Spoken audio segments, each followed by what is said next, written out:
එහි අක්ෂය වටා කැරකෙන අරය 10.3ක් වන අභ්‍යවකාශ ජනාවාසය රූපයේ පෙන්වා ඇත. මෙහිදී අභ්‍යවකාශ ජනාවාසයේ බිම සිටගෙන සිටින ගගනගාමියෙකුගේ පාද මත දැනෙන තෙරපුම පෘථිවියේදී ඔහුගේ බරට සමාන වීම සඳහා අභ්‍යවකාශ ජනාවාසය කොච්චර වේගයෙන් කොච්චර කෝණික ප්‍රවේගයෙන් කරගෙන ඕනද කියලා අහනවා. හරි. ඒතර මේක හදන්න මෙහෙම දැන් හිතන්න දැන් පෘථිවියේදී බර එයාට දැනෙන්න නම් අභ්‍යවකාශයේදීත් එයාට තියෙන්න ඕනේ, එයාට දැනෙන්න ඕනේ, එයාට තේරෙන්න ඕන ගුරුත්වජ ත්වරණය. පෘථිවියේ තියෙන ගුරුත්වජ ත්වරණය නේද 10 මිශ්‍රණ දෙකෙන් ළමයි.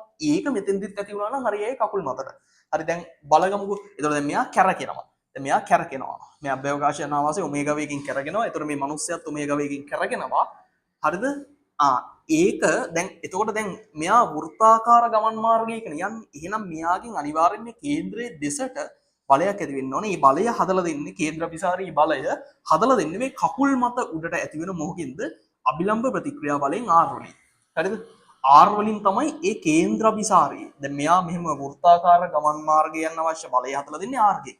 R කියන්නේ කේන්ද්‍ර මේ අභිලම්බ ප්‍රතික්‍රියා බලය. ඒකෙන් තමයි කේන්ද්‍රාභිසාරී බලය හදලා දෙන්නේ. හරි?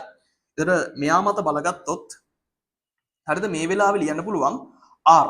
හිතන්නකෝ දැන් R සමාන වෙනවා හරිද අභිලම්බ ප්‍රතික්‍රියා බලයෙන් මේක කේන්ද්‍රාභිසාරී බලය හදලා දෙන R සමාන වෙනවා mg ට නැත්නම් mr ඔමේගා වර්ගයට. හරිද ඒ කියන්නේ f කේන්ද්‍රයේ දෙසට දාන්න f සමානයි m. කේන්ද්‍රයේ දෙසට f සමානයි m දැම්මොත් R සමාන වෙනවා mr ඔමේගා වර්ගය. කේන්ද්‍රයේ දෙසට f සමානයි m දාන්න.